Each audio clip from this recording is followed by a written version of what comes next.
Hello, ladies and gentlemen. Welcome to the second video of Inside IIM VARC Acer section. And today I have brought another set of RC, which is quite fascinating in its own self. Today I've decided that since natural science RCs and the RCs pertaining to polity is of great importance as far as CAT examination itself is concerned, so I decided why not choose an RC which pertains to polity itself. For that particular thing, I went back to the golden days of CAT. I chose CAT 2003 retest paper, out of which I found this fabulous RC. The good thing about this polity RC is that it is based out of India, and we can connect most of the intricacies as far as this particular passage is concerned.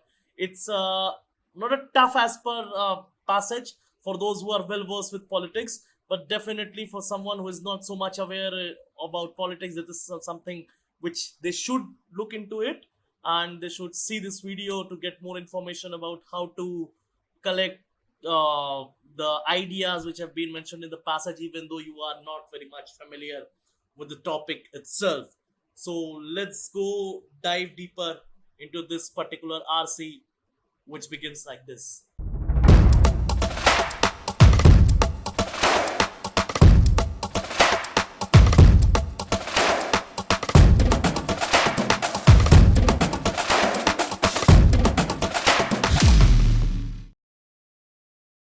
At first sight, it's a very important line. The author itself begins with a caution. At the first sight, he says.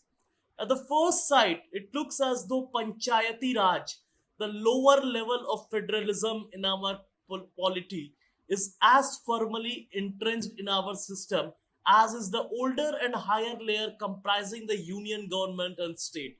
Now, so what the author wants to mention as far as this particular paragraph is concerned, he says at the first glance, at the first sight, what we feel is that our Panchayati Raj system is as important and as deeply powerful as the union and state federalism. Now, the word federal means a distribution of power between center and state, and not having any central authority of power that has been enshrined into our constitution.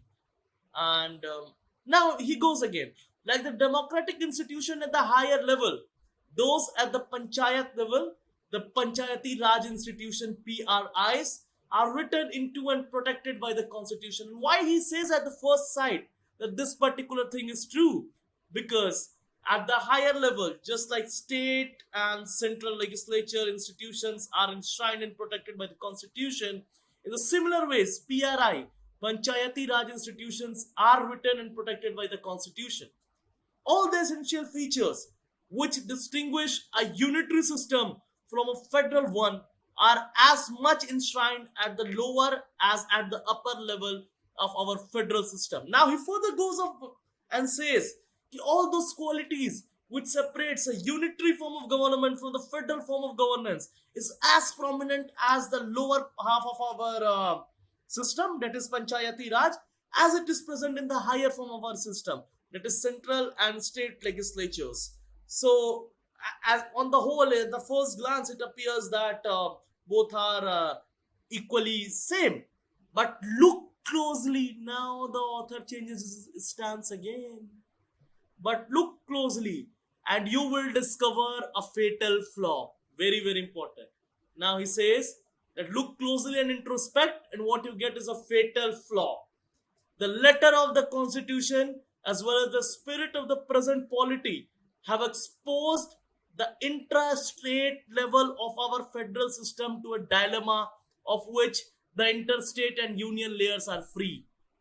Now, to build on this and to explain and put forward in the simple words, the letter of the constitution, the way the constitution has been written pertaining to Panchayati Raj system, and the spirit of the present polity and the way politics is concerned in our country as of now, have exposed, have brought forward the intra-state level of our federal system. What is intra-state level of our federal system? It is Panchayati Raj. Intra is within states boundaries itself.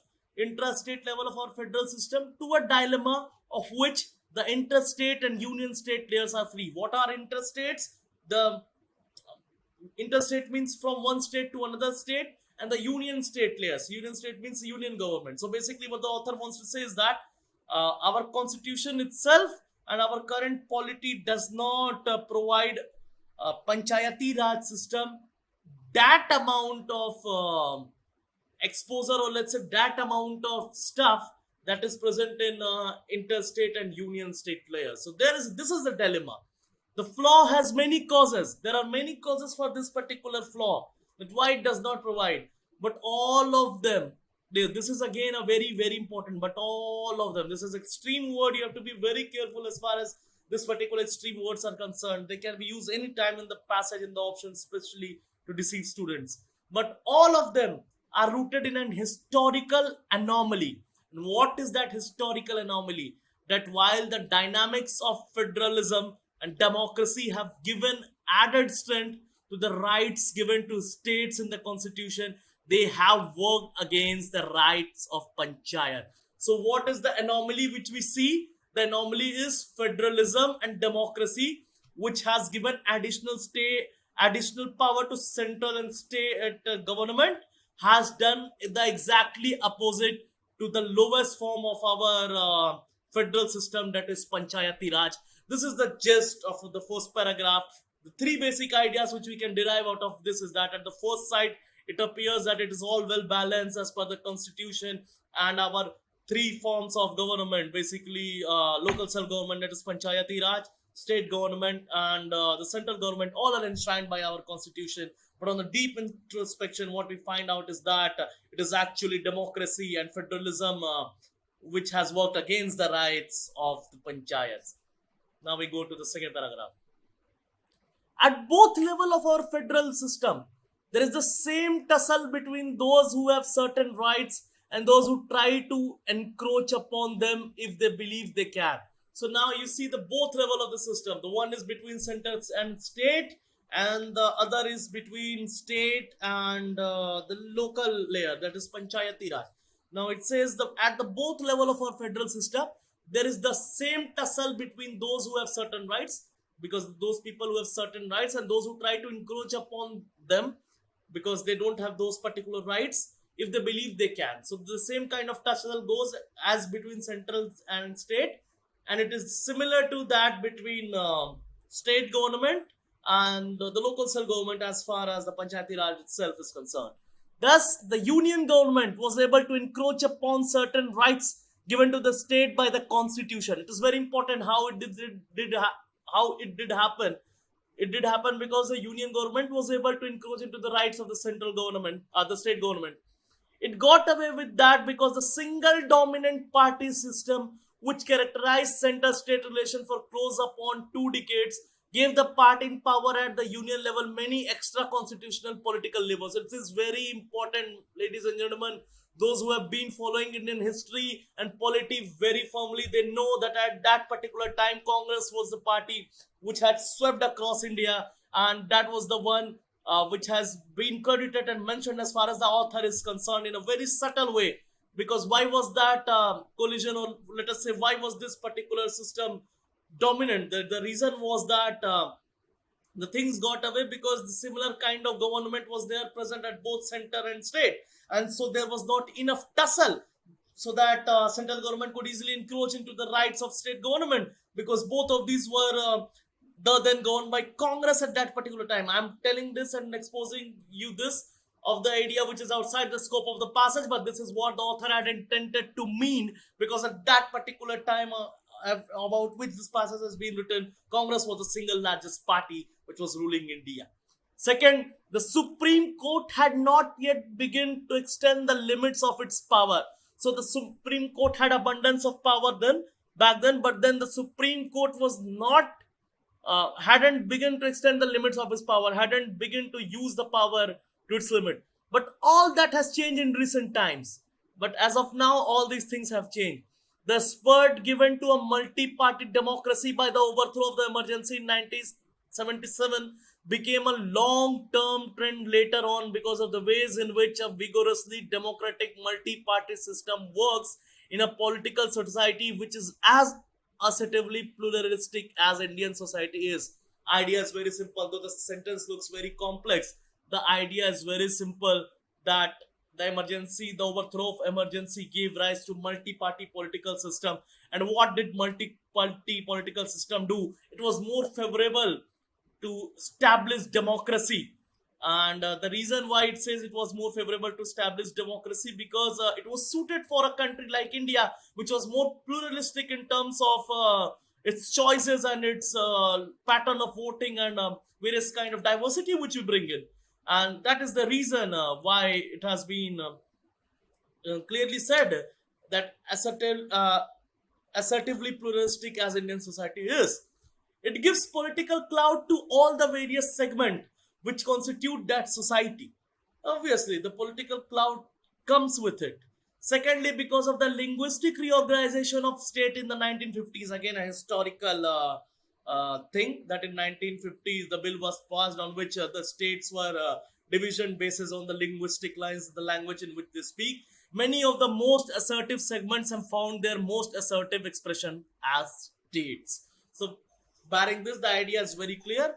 Due to the linguistic reorganization of state, also the multi-party system flourished.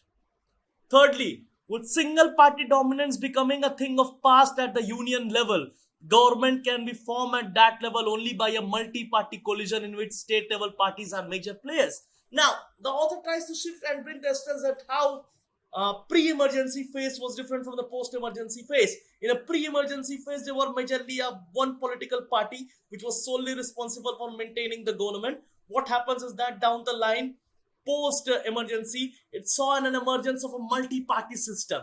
And what happens in a multi-party system?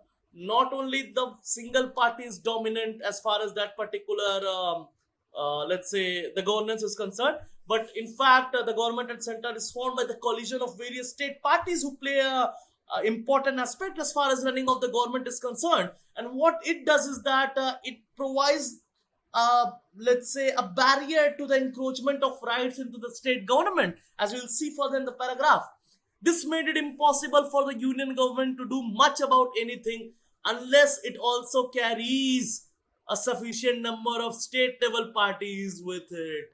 So unless and until the state level parties were in prison, the union government couldn't go ahead and do the same thing as it would have done pre, let's say, emergency phase. Indian federalism is now more real than it used to be. Very, very important line. Very, very important line. Indian federalism is now more real than it used to be. But an unfortunate side effect is that India's Panchayati Raj system, inaugurated with such fanfare in the early 1980s, has become less real. This is what the crux of the entire passage is. If I want to explain in one single line, even though the Indian federalism has flourished because of a multi-party system, it was on the expense of the Panchayati Raj. The Panchayati Raj did not flourish as much as it was anticipated. And why it did happen, we will see in the coming paragraphs. So very, very interesting passage again, ladies and gentlemen. By the time the PRIs, what are PRIs? PRIs are Panchayati Raj institutions. By the time PRIs came on the scene, most of the political space in our federal system had been occupied by the center in the first 30 years of independence, and most of what was still left after that was occupied by the state in the next 20 years. So obviously the Balwantrai Mehta committee, which is responsible for the formation of our Panchayati Raj system, it says that our 50 years of our independence, this particular system came into existence in 1991. If we go on the historical facts, it says in the first 30 years, the space in which these things would work, it had been dominated by central government, the federal system. The central government will be responsible in those particular states, and the last 20 years, the state has engrossed into that particular rights. So it leaves no leeway for the PRIs, or let's say Panchayati Raj institutions. PRIs might have hoped to wrest some space from their immediate neighbor, the state, just as states had wrested some from the center.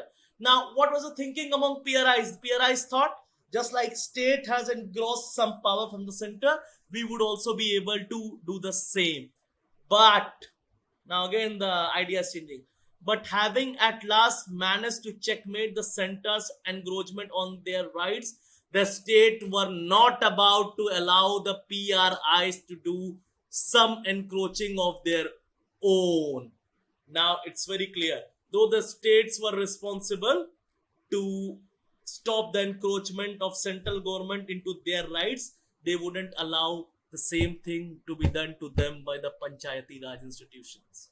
By the 1980s and early 90s, the only nationally left, the Congress, had gone deeper into a siege mentality. Siege mentality means it was in a closet. It was not very vocal and expressive. Finding itself surrounded by state level parties, it had built walls against them instead of winning them over. So basically, it tried to maintain a barrier from them.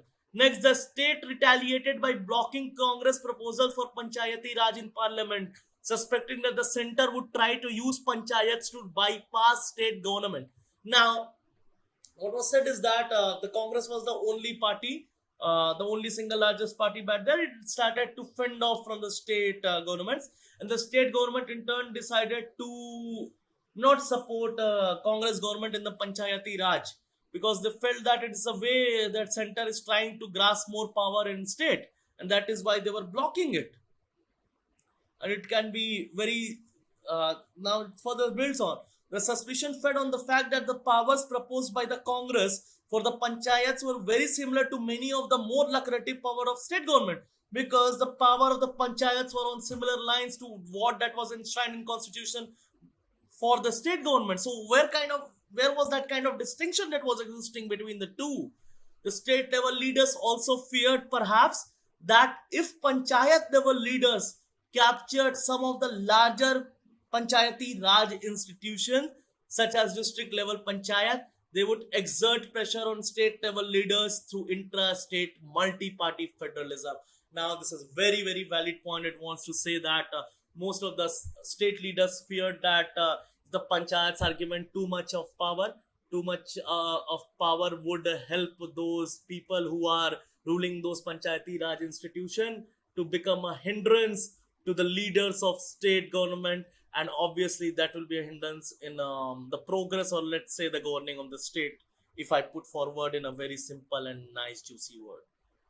It soon became obvious to Congress leader that there was no way the Panchayati Raj amendments they wanted to write into the constitution would pass muster unless state level parties were given their pound of flesh. Very, very important expression. And were given their pound of flesh. It simply means that the Congress became very sure that look, the state level parties won't allow this particular thing to pass until and unless what we do is that we give them their fair share. The amendments were allowed only after it was agreed that the powers of Panchayat could be listed in the constitution. The could is very important. The power could be listed in the constitution.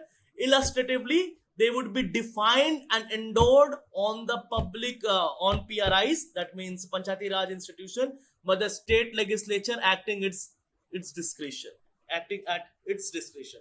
So what was the final outcome? The final outcome was you can go ahead and write it in the constitution, but whether to amend it or whether to implement it or not would lie solely with the state government, and that was a big win for the state government itself.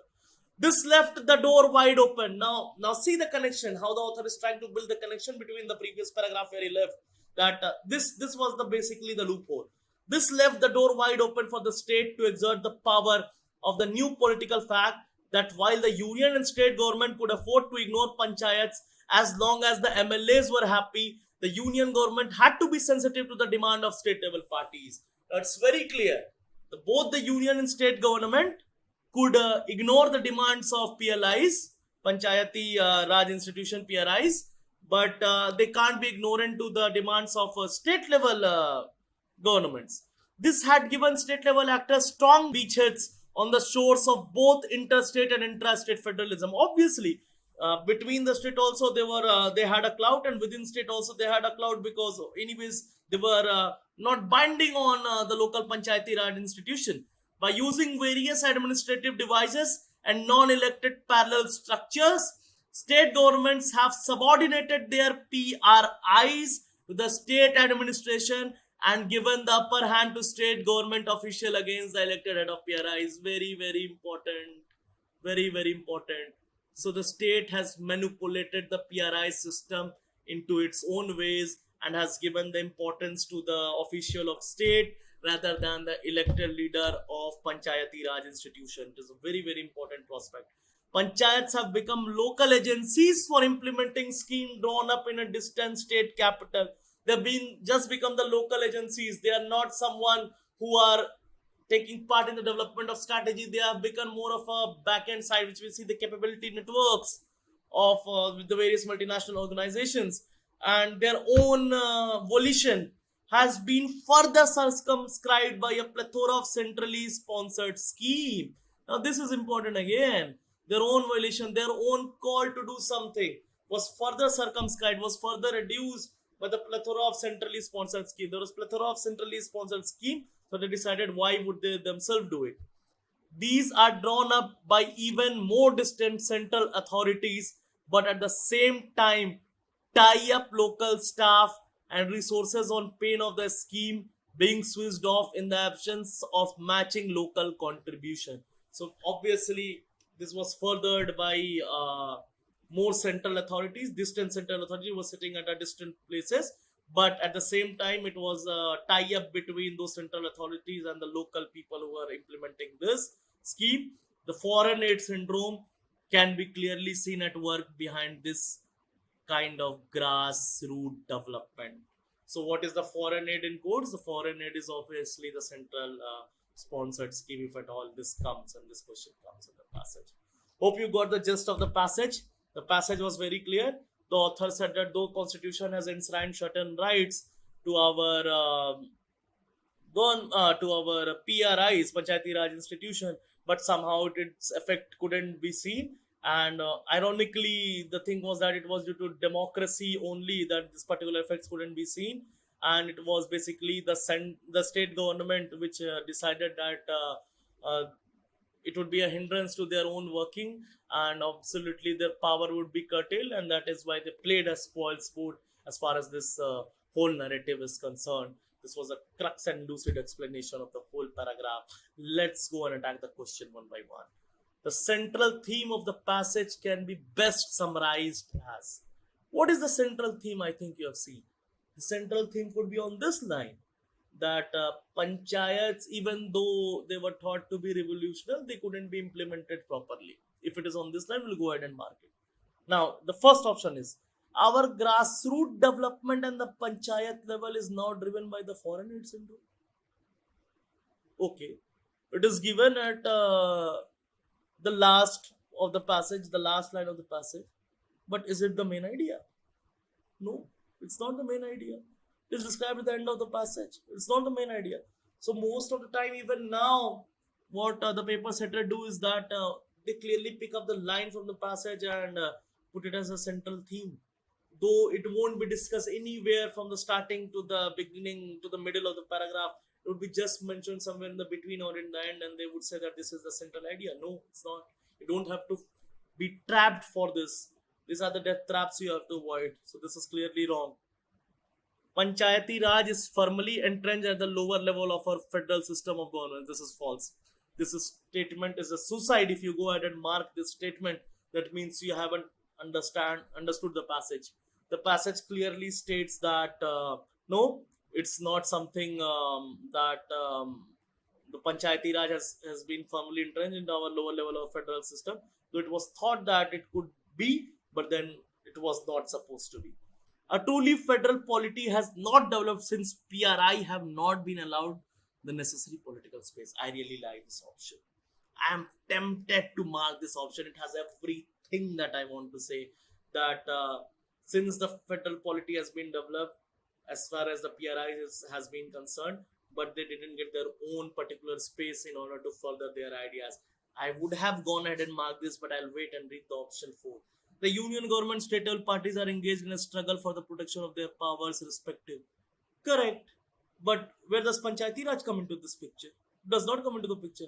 Nowhere it has been in this particular option, Panchayati Raj has been discussed. So we'll discard this particular option also. It's a clear, juicy, direct option. And here we go ahead and we'll mark the third option. Fabulous. Now we'll go to the question number 2. The sentence in the last paragraph, and their own volition has been further circumscribed. Let's go to the last paragraph.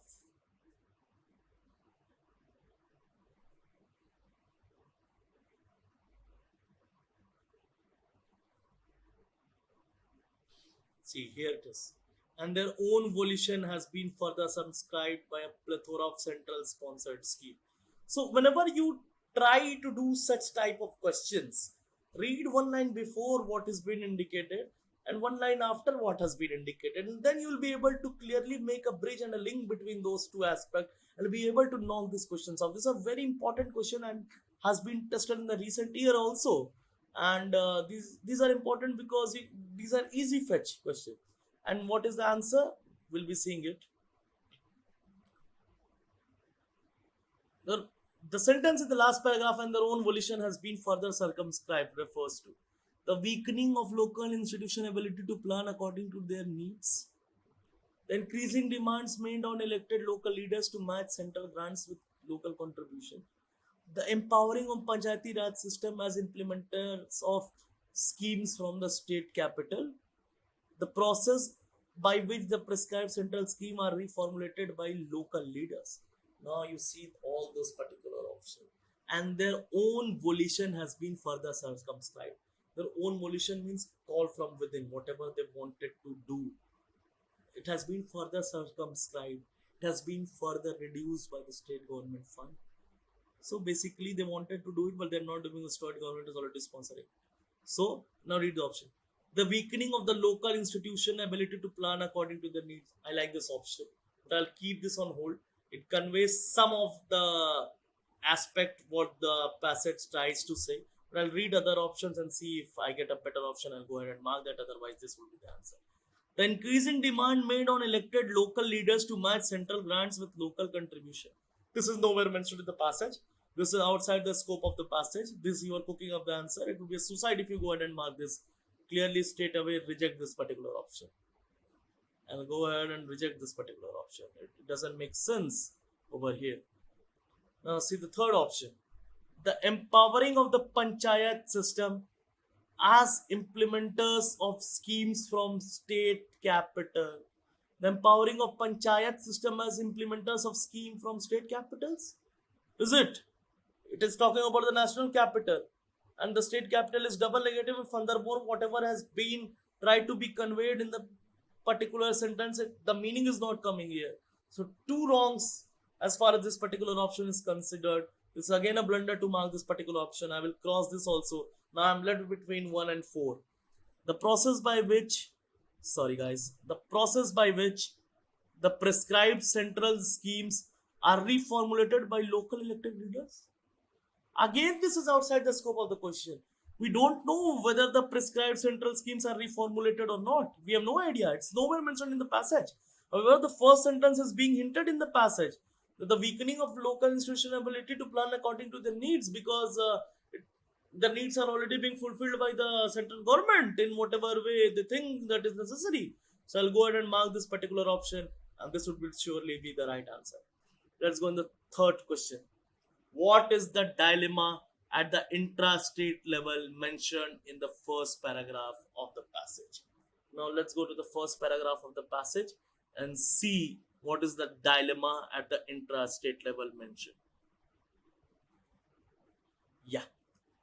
So where were we? If we read this particular stuff, here's a dilemma which we found.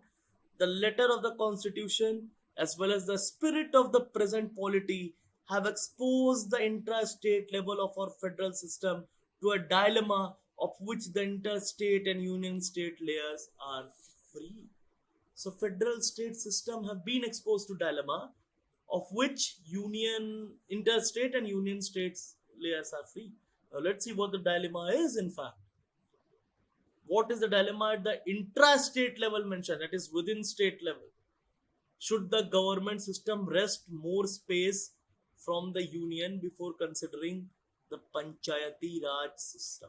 This is nowhere mentioned in the passage that the state government wants more space in order to accommodate the Panchayati Raj system. This is clearly wrong. I won't go ahead and mark this particular option. Can be easily eliminated.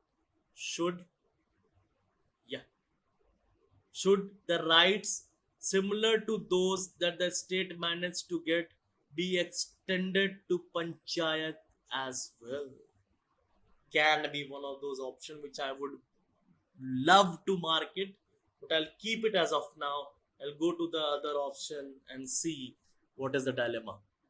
Should the single party system which has withered away be brought back at the level of states? Easily eliminatable because this has not been discussed over here, so we can definitely eliminate this. Should the state get their pound of flesh before allowing the union government to pass any more laws? So it's an intrastate level thing which has been mentioned where the union government is coming into play. No, no, no, this is completely wrong, again out of scope. So it becomes very easy. Option 2 would be a straightforward answer. Very, very easy. And it's simple, you see. We'll move forward to the fourth question. Which of the following most closely described as a fatal flaw that the passage refers to? Okay. Now, see, sometimes what happens is that you would be at the time crunch. Last 30 seconds would be remaining, and you won't be able to go back to the paragraph where fatal law has been mentioned. So, back your understanding of the passage to answer these particular questions. Only in the extreme situation, I'm saying. If you can visit that particular line, it will be well and good. But in the extreme situation, go with this approach. The ways in which democratic multi-party system works in a assertively pluralistic society like India's are flawed. The mechanism that our federal system uses at the union government level to deal with states are imperfect. Okay. The instruments that have ensured federalism at one level have been used to achieve the opposite at another. Perfect. This was what the passage was trying to say. Go to the fourth option. The Indian constitution and the spirit of Indian polity are fatally flawed. This is an exaggeration. In the spirit of Indian polity is not flawed. The Indian constitution is not flawed. The manner in which it has been applied in the current context is flawed. So obviously we cut with fourth. The mechanism that our federal system uses at the union government level to deal with states are imperfect.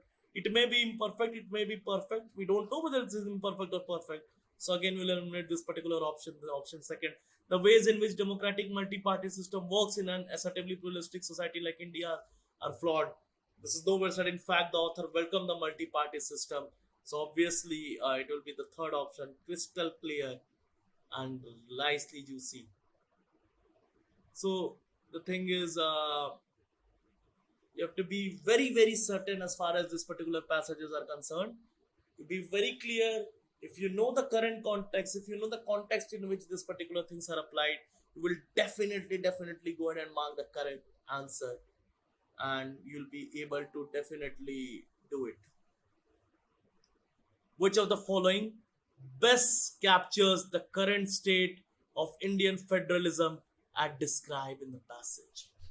Again, this is very important. This is a very, very important question, and it's a trap question also, because it is tempting you to mark one of those options, will tempt you that this is the right answer, but then you'll end up marking the wrong answer. Now, let's read it. The Supreme Court has not begun to extend the limit of its power. Best captures the current state of Indian federalism as described in the passage. It says the Supreme Court has not begun to extend the limits of its power. It can be one of those options. I'd like to keep this into consideration. The multi-party system has replaced the single-party system. Very true. This is also true. In fact, truer than the first one. I'd like to keep these also in the consideration. The union, state and Panchayati Raj levels have become real. This is false. So the level have become real, but the way it has been conveyed in the passage specifically The Panchayati Raj does not hold that dominant position like union state government. So this option can be eliminated. Now go to the fourth option. There is a real distribution of power between the union and state level party. Real distribution of power. There are certain power that has been vested with Panchayati Raj system also, though not complete power, but there are certain powers. And nowhere it is mentioned that this is a real distribution of power. So again, this is a trap. It is trying to catch you off guard. So it will be blunder to mark this. So 3 and 4 is definitely eliminated. Now the fight is between 1 and 2. So let's see where the Supreme Court comes into picture. Let's go ahead in the passage and see where the Supreme Court is coming. So yes, second, it comes over here. Second, the Supreme Court had not yet begun to extend the limits of its power. Had not yet begun. As of now, they have not begun. Now see what is there in the option. Has not begun to extend the limits of its power. Again, it is very much correct. The multi-party system has replaced the single-party system. It is even true. So, whenever you are stuck in this particular question, where the two things are there, and there is almost certainty that both options are almost correct, then how to go about it? See, the Supreme Court has been mentioned at a very narrow aspect at one particular point in the passage that this can be one of the reasons. And the multi-party system has been appearing in the passage again and again and again and again. Okay, in the current context, current state of Indian federalism as described in the passage. So the Supreme Court scope is very narrow, even though the option is perfectly fine. The option is correct, but then the scope is limited. Due to the narrower scope, we are eliminating this and will be going with the multi-party system has replaced the single party system, because we can stick out our neck and say this with 100% certainty, because this has been one of the fundamentals of the passage and the whole passage has been built upon this. So like this, we come to an end of a beautiful RC. It was a big RC, but then people with interest in Indian polity would definitely enjoy this, and those who don't have that much of interest in polity would definitely would have gained a lot as far as this particular session is concerned. We'll come up with some more intricate topics in the later part of the VARC Acer InsideIIM sessions. Till then, goodbye, take care, read properly, read more, read from diverse sources, and best wishes for CAT.